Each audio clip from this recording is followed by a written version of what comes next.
Hello, my name is Thomas Muirhead, the Magnet Coordinator and ELA Coach at Lakewood Elementary. This is Lynn Price, our 5th grade math teacher and future math coach. And we're going to be discussing our 5th grade PM2 FAST data that was taken in December.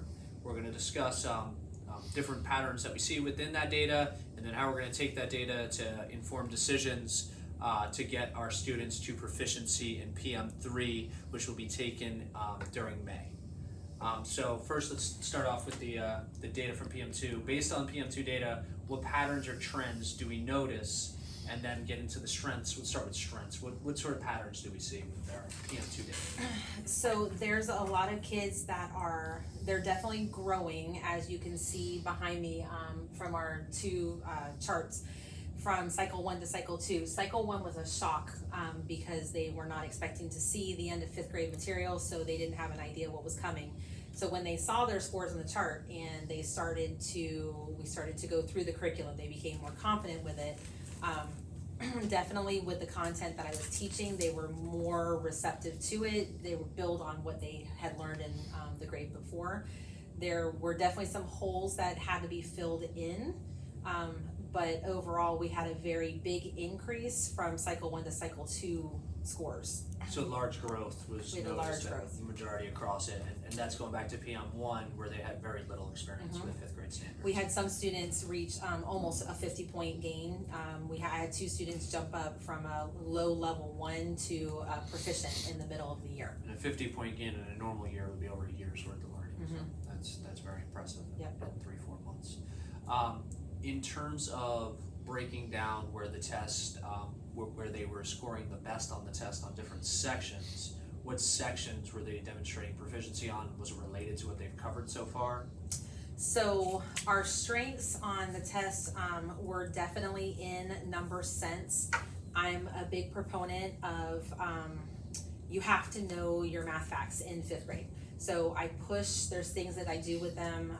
We do flashcards, repetition every morning. You have to know your multiplication facts. So definitely number sense, I push really hard with them. And we had the biggest growth area for us in PM2 was in our number sense and operations. Makes sense.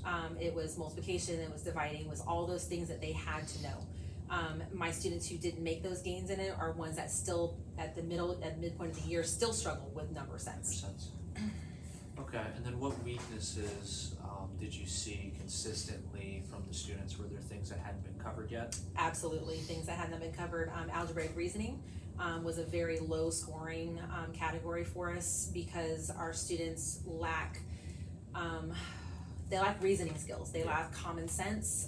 They lack, does this sound reasonable to you, the answers that they get. They don't go back and think. So algebraic reasoning is definitely one of our lowest scoring categories in 5th grade, and I would imagine across grade levels. We're talking about they haven't gotten instruction, so they don't have the reasoning skills there to begin with, so when they don't have instruction on it to begin with, they're not going to be able to figure it out. It's going to look like a foreign language.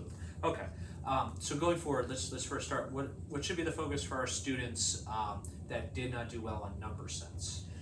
We need to go back to basics with those with those students. We need to go back to the basics with them. How do numbers go together? How do they form? How do they work together? How do they complement each other? If you don't understand that you have 5 fingers on your hand and I ask you 7 minus 5 and you have to count 1, 2, 3, 4, 5, you have to go back to those missing skills and fill those holes in. So we're talking scaffolding back to the... We're talking scaffolding all the way back to where those gaps first started. Like I would like to see for some of my students, the data from kindergarten. I would like to see what they scored in kindergarten to 1st grade, 1st to 2nd, and if I see that significant drop, I know I can go back to 1st grade standards because that's where the holes start, and that's where I can start to fill in. Excellent. Okay. So going forward, is there something we can do in terms of grouping or focus within the lesson or intervention to be able to target those deficiencies in number sense for that group while still moving along our group that is already proficient in number sense? So it depends on how a teacher's going to run their classroom. If they're going to run the classroom in a student-centered classroom, those groups have to be heterogeneous. You have to have all levels in those groups because you're going to have strugglers. You have to have kids that are going to be able to run those groups that are confident in how things go and how the lessons should go and what the material is like. If it's going to be a teacher-led room, then those groups should be homogeneous, and you've got the high group that you can give to a task and assign, and you're pulling kids based on their skill needs right there. So it really is going to depend on if that teacher knows their data and how well they know their data, and not just spit numbers out. Like, they should be able to sit down and talk about a particular child, that child's strengths and weaknesses. They should know that data inside and out.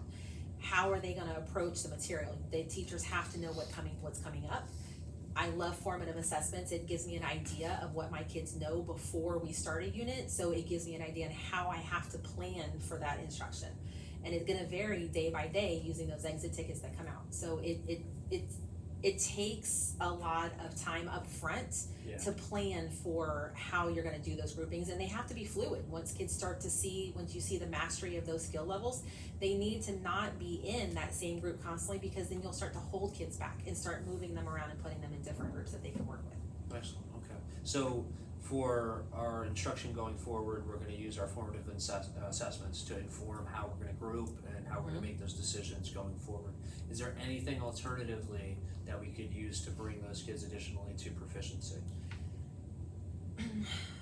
Tutoring support, if you can find the right fit, because not everybody likes to tutor. Some people don't tutor for the right reasoning. Mm-hmm. So if you have a teacher that really wants to tutor and really is invested in the kids, tutoring's great. As long as we've got people that are bought into it. And they're not just sitting and giving the kids a worksheet. Yeah. Tutoring should not be a worksheet. Tutoring should be a hands-on. It should be a conversation. It should be definitely more than just a worksheet in front, work on this. So we find the right tutor, and we can target number sense to reteach what they don't have starting from the very beginning. Is there any additional supports that you see needed going forward with this, or? Since I'm moving into the math coach position next year, I would really love to see primary focus on number sense. I want that to be a big, huge push for primary. So then you're not spending as much time as a fifth grade teacher. Third, fourth, fifth grade trying to fill in those holes. I would love for third, fourth, and fifth grade really to focus on that algebraic reasoning, starting with that common sense. Does your answer make sense? Does it sound reasonable?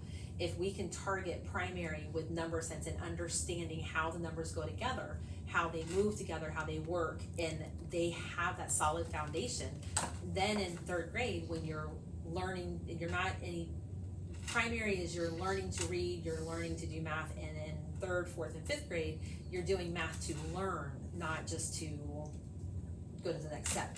If we can get that solid number sense down in primary, then we can start to explore all those conceptual ideas in intermediate, and I think our scores will take off. Excellent. All right, I think we have a great plan going forward to make some adjustments to make sure we're getting more kids towards proficiency and better preparing